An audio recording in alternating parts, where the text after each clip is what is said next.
आज के सेशन में हम बागेश्वर जनपद से परिचित होंगे, जानेंगे बागेश्वर जनपद के इतिहास के बारे में, साथ ही साथ बागेश्वर जनपद का प्रशासन, भौगोलिक स्थिति, जनपद की नदियां और बागेश्वर जनपद में कुंड और ग्लेशियरों से भी परिचित होंगे।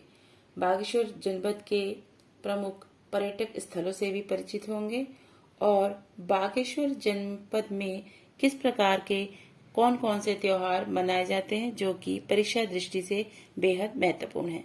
सो माय डियर फ्रेंड्स, वीडियो में एंड तक जरूर बने रहें ताकि आपको पूर्ण जानकारी प्राप्त हो सके। माय डियर फ्रेंड्स, अभी तक अगर आप लोगों ने मेरे चैनल को सब्सक्राइब नहीं किया है तो सबसे पहले चैनल को सब्सक्राइब कर ले ताकि आने वाले सभी वीडियोस की नोटिफिकेशन सबसे पहले आप लोगों तक पहुंचे। बागेश्वर जनपद का इतिहास जो है उत्तराखंड का ये बहुत ही सुंदर और मनोरम स्थान है। बागेश्वर को उत्तर का वाराणसी कहा जाता है जो कि परीक्षा दृष्टि से बेहद ही महत्वपूर्ण है। बागेश्वर को बागनाथ व व्याघ्रेश्वर नाम से भी जाना जाता है। वगीश, बागेश्वर, बाणेश्वर को शिव नाभि के रूप में जाना जाता है। बागेश्वर शिव के कारण बागेश्वर को तीर्थराज भी कहा गया है और बागेश्वर का पौराणिक नाम अग्नि तीर्थ है जो कि परीक्षा दृष्टि से बेहद महत्वपूर्ण है। ऐतिहासिक रूप से बागेश्वर क्षेत्र को दानपुर कहा जाता था। बागेश्वर में स्थित बागनाथ के मंदिर का पुनः निर्माण 1602 ईस्वी में लक्ष्मी चंद ने करवाया था। बागेश्वर सरयू और गोमती नदी के तट पर स्थित है और सरयू एवं गोमती नदी का यहाँ पे संगम होता है। मानसखंड में बागेश्वर को नीलगिरी कहा गया है जो कि परीक्षा दृष्टि से बेहद महत्वपूर्ण है। मानसखंड में सरयू नदी व गोमती नदी को जो मानसखंड है उसके अंतर्गत जो सरयू नदी है उसे क्या कहा गया है, गंगा नदी से इसको संबोधित किया गया है और जो गोमती नदी है इसको यमुना नदी के नाम से संबोधित किया गया है। 14 जनवरी 1921 को उत्तरायणी मेले के अवसर पर बद्रीदत्त पांडे व हरगोविंद पंत आदि के सहयोग से 40,000 प्रदर्शनकारियों ने कूली बेगार रजिस्ट्रार सरयू नदी में बहाए और सरयू नदी के तट पर 1921 में कूली बेगार प्रथा का अंत हुआ जो कि बहुत ही ज्यादा महत्वपूर्ण है। 1968 ईस्वी में बागेश्वर नगर पालिका का गठन हुआ था और बागेश्वर को 1974 में अलग तहसील बनाया गया।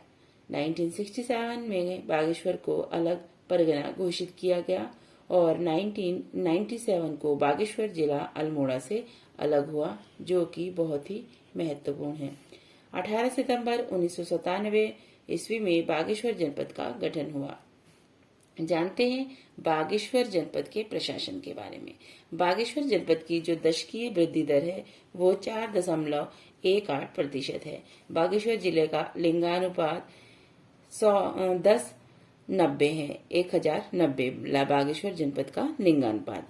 राज्य में सबसे कम नगरीय आबादी बागेश्वर जनपद में है और जिसकी कुल जो जनसंख्या है लगभग जो नगरीय जनसंख्या है 3.5% है जो कि परीक्षा दृष्टि से बहुत ही महत्वपूर्ण है। विधानसभा क्षेत्रों की बात करें तो इसके अंतर्गत विधानसभा क्षेत्रों की संख्या है 2। कौन कौन से हैं, कपकोट और बागेश्वर। और बागेश्वर जाति अनुसूचित जाति अर्थात SC के लिए आरक्षित क्षेत्र है। तहसीलों की बात करें तो इसके अंदर तहसीलों की संख्या है 6, उसको भी जान लेते हैं। गरुड़, कपकोट, कांडा और काफली गैर, दुगनाकुरी और बागेश्वर। विकास खंडों की संख्या है इसके अंतर्गत 3। विकास खंड कौन कौन से हैं, बागेश्वर है, कपकोट है और गरुड़ है। बागेश्वर जनपद की जो भौगोलिक स्थिति है वो पश्चिम में नीलेश्वर पर्वत तथा भीलेश्वर पर्वत तथा उत्तर में सूरज कुंड तथा दक्षिण में अग्निकुंड पर स्थित है। बागेश्वर राज्य का आंतरिक जिला है जो कि परीक्षाओं में कई बार रिपीट हो चुका है और इसका जो क्षेत्रफल है लगभग 2246 वर्ग किलोमीटर है। माय डियर फ्रेंड्स, सारे इम्पोर्टेंट फैक्ट्स को आप लोग अपनी नोटबुक में जरूर लिखें ताकि आपको परीक्षाओं में बहुत ही ज्यादा मदद प्राप्त हो सके। बागेश्वर जनपद की जो नदियां हैं उसमें मोस्ट इम्पोर्टेंट जो नदी है वो कोसी नदी है। कोसी नदी से भी परिचित होते हैं। कोसी नदी कोसानी के पास धार से निकलती है जो कि बेहद महत्वपूर्ण है। कोसी नदी कोसानी बागेश्वर के बाद अल्मोड़ा, नैनीताल व उधम सिंह नगर में 168 किलोमीटर तक राज्य में बहने के बाद बाहर निकल जाती है सुल्तानपुर के पास से और उत्तर प्रदेश के चरमोल में रामगंगा में इसका मिलन हो जाता है। पुराणों में कोसी नदी को क्या कहा गया है? कौशिकी कहा गया है और पुराणों में कोसी नदी घाटी को क्या कहा गया है? धान का कटोरा कहा जाता है। सुमालीगाड़, उलावगाड़ व देवगाड़ कोसी की सहायक नदी है। रामनगर में कोसी नदी मैदानी क्षेत्र में प्रवेश करती है। अब जानते हैं सरयू नदी तंत्र के विषय में। सरयू काली नदी को सर्वाधिक जलराशि देने वाली नदी है जो कि परीक्षा दृष्टि से बेहद महत्वपूर्ण है। सरयू नदी को कुमाऊं की सबसे पवित्र नदी माना जाता है जो कि परीक्षा दृष्टि से बेहद महत्वपूर्ण है। बागेश्वर का बैजनाथ तीर्थ सरयू नदी की सहायक नदी गोमती के तट पर सरयू नदी का स्थानीय नाम सरजू है। सरयू नदी बागेश्वर के सरमूल झुंडी नामक स्थान से निकलती है जिसकी लंबाई 146 किलोमीटर है जो कि परीक्षा दृष्टि से बहुत ही ज्यादा महत्वपूर्ण है। सर्वप्रथम सरयू में पुंगर व लाहौर नदियां मिलती है। सरयू की सहायक जो नदी है वो गोमती है और सरयू नदी बागेश्वर के डेबरा श्रेणी से निकलती है। बागेश्वर सरयू व गोमती नदी के संगम पर स्थित है जो कि अत्यंत महत्वपूर्ण है परीक्षा दृष्टि से क्योंकि ये कई बार रिपीट हो चुका है। काकरी घाट के पास सरयू व पनार नदी का संगम होता है और रामेश्वर तीर्थ पिथौरागढ़ में सरयू व पूर्वी रामगंगा का संगम होता है जो कि परीक्षा दृष्टि से अत्यंत महत्वपूर्ण है। पंचेश्वर में सरयू नदी काली नदी में मिल जाती है।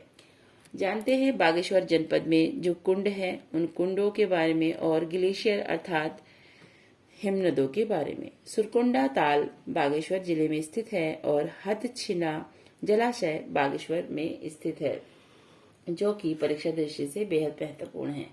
देवी कुंड ठंडे पानी का कुंड है जो सुंदरडूंगा के पास है। पिंडारी ग्लेशियर राज्य का दूसरा बड़ा हिमनद है जो कि परीक्षाओं में कई बार पूछा जा चुका है।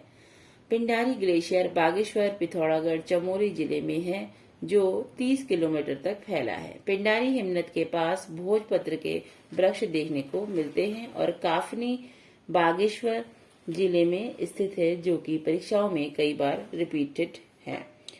सुखराम ग्लेशियर बागेश्वर जिले में स्थित है और मैकतोली व सुंदरडूंगी हिमनद जो भी बागेश्वर जिले में स्थित है। अब जानते हैं बागेश्वर के प्रमुख दर्रों एवं घाटियों तथा गुफाओं के बारे में। सुंदरडूंगा दर्रा बागेश्वर चमोली के बीच सकरा रास्ता है और ट्रेल पास बागेश्वर व पिथौरागढ़ के बीच में स्थित है और इसकी खोज 1830 में हुई जो कि परीक्षाओं की दृष्टि से बेहद महत्वपूर्ण है क्योंकि ये रिपीटेड है। गौरी ओडियार बागेश्वर में है। कफनी बुग्याल बागेश्वर में स्थित है। ये भी परीक्षाओं में कई बार पूछा जा चुका है। मनोहारी बुग्याल बागेश्वर में है और द्रोणोथल जंगल सानी ओडियार के पास स्थित है। बागेश्वर जनपद के प्रमुख पर्यटक स्थलों से भी परिचित होते हैं। पांडु स्थल गढ़वाल व कुमाऊं की सीमा पर रमणीक स्थल है और सास बहु खेत नामक पर्यटक स्थल भी बागेश्वर में स्थित है जो कि परीक्षाओं की दृष्टि से बेहद महत्वपूर्ण है। विजयपुर बागेश्वर में एक व्यू पॉइंट है। जानते हैं कोसानी के बारे में, जो कि बेहद और मनोरम स्थान है। बागेश्वर जिले में कोसानी गोमती व गरुड़ नदी के बीच पर्यटक स्थल है और समुद्र तल से कोसानी 1890 ईस्वी में 1890 मीटर की ऊंचाई पर स्थित है। जो बागेश्वर जिला है वो कोसानी, गोमती और गरुड़ नदी के बीच में तो स्थित है ही, और ये पर्यटक स्थल जो है बहुत ज्यादा सुंदर और मनोरम होने के साथ साथ जो है इसकी ऊंचाई अगर समुद्र तल से देखी जाए तो कितनी है, 1890 मीटर है। कौशिक मुनि की जो तपस्थली है वो कहाँ पे है, कोसानी में है, और कौसानी पिंगनाथ पहाड़ी पर बसा है, जो कि परीक्षाओं की दृष्टि से अत्यंत महत्वपूर्ण है। कौसानी का पुराना नाम बलना है। ये भी कई बार एग्जाम्स में पूछा जा चुका है। कौसानी के जो संस्थापक है वो कौन है, रैंजे है। कुमाऊं का गहना कोसानी को कहा जाता है और 1929 में महात्मा गांधी ने 12 दिन प्रवास किया था यहीं पे, और यहीं पर महात्मा गांधी जी द्वारा यंग इंडिया नामक एक लेख में कोसानी को भारत का स्विट्जरलैंड कहा गया था, जो कि परीक्षाओं में मोस्ट ऑफ द टाइम पूछा जा चुका है और अपकमिंग एग्जाम्स में इस क्वेश्चन के आने की पूर्ण संभावनाएं बनती है। तो सो माय डियर फ्रेंड्स, जो इम्पोर्टेंट फैक्ट्स हैं आप लोगों के साथ में जो डिस्कस कर रही हूँ, आप इसे नोट डाउन जरूर करें। गांधी जी ने कोसानी में गीता की भूमिका पर अनाशक्ति योग पुस्तक लिखी। ये भी परीक्षाओं में कई बार पूछा जा चुका है। सो माय डियर फ्रेंड्स, इसे भी आप लोग नोट डाउन जरूर कर ले। कोसानी में स्थित अनाशक्ति आश्रम को गांधी आश्रम भी कहा जाता है। गांधी जी की जो शिष्या थी सरला बहन, उनका नाम जो था वास्तविक नाम लक्ष्मी, जो सरला बहन था वो मिस हाइलामैन था, और इन्होंने क्या किया था, लक्ष्मी आश्रम की भी कोसानी में स्थापित की थी। और लक्ष्मी आश्रम की स्थापना इन्होंने कब की थी, 1941 में की। जो गांधी जी की शिष्या सरला बहन है, उन्होंने क्या किया था, लक्ष्मी आश्रम की स्थापना की थी। और ये कोसानी कहाँ पे है, ये बागेश्वर में है। और लक्ष्मी आश्रम की स्थापना किस डेट में करी थी, ये भी कई बार पूछा गया है। वो 1941 में इसकी स्थापना की थी।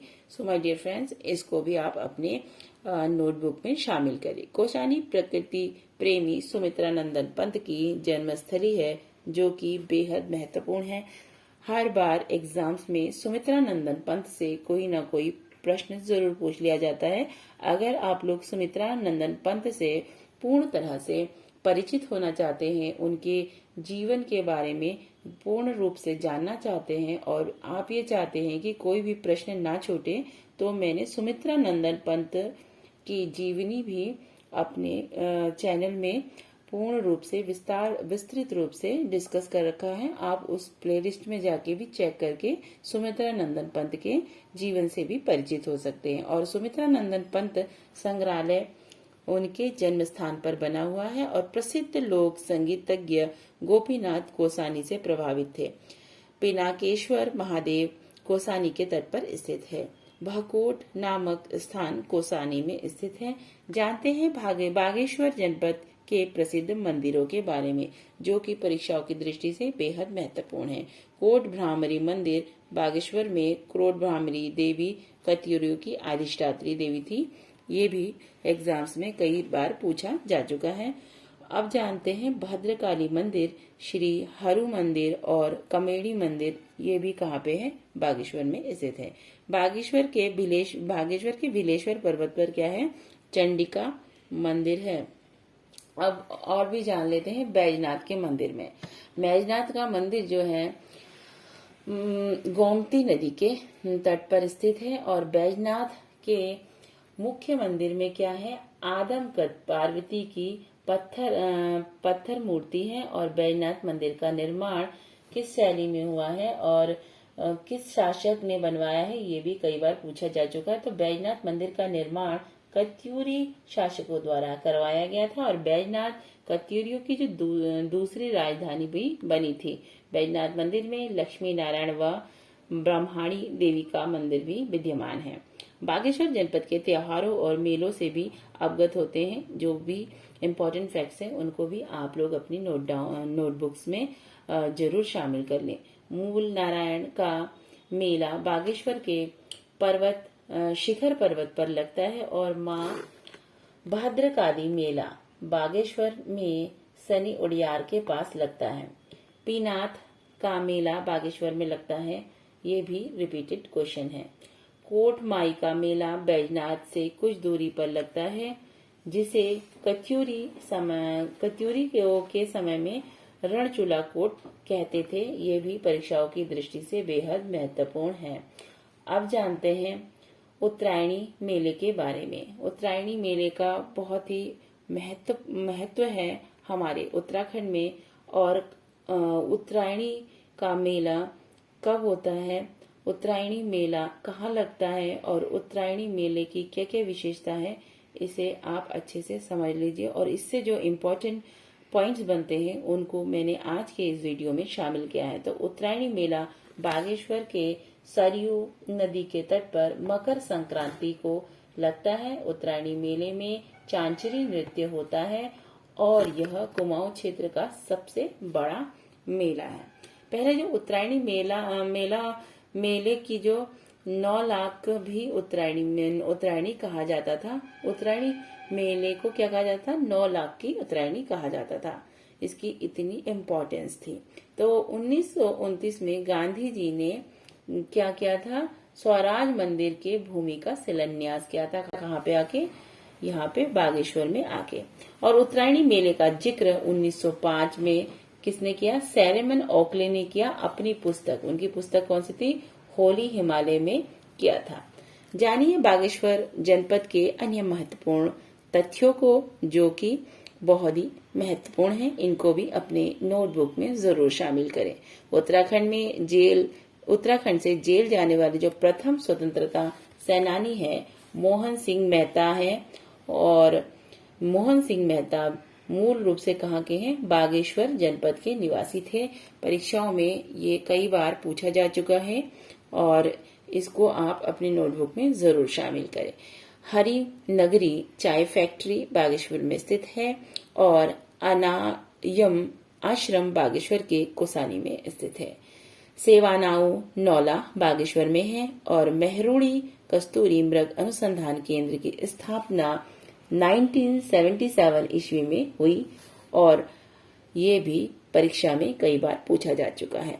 मांझ कमैया बोली गढ़वाल व कुमाऊं सीमा पर बोली जाती है, ये भी रिपीटेड क्वेश्चन है।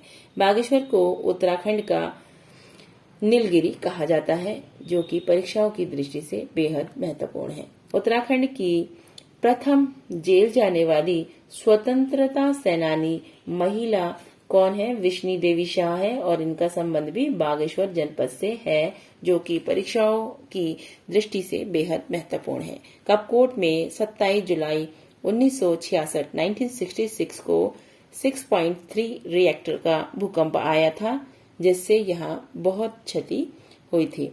कपकोट भूस्खलन 2010 में हुआ था। माय डियर फ्रेंड्स, आज के ये फैक्ट्स आप लोगों को कैसे लगे, आप लोग कमेंट बॉक्स में मुझे जरूर बताएं। और अगर आप लोगों को ये जानकारी पसंद आई है तो वीडियो को जरूर लाइक करें और अपने सभी मित्रों के साथ वीडियो को अधिक से अधिक जरूर शेयर करें। मिलते हैं न्यू टॉपिक के साथ न्यू वीडियो में। तब तक पढ़ते रहिए और आगे बढ़ते रहिए। Thanks for listening.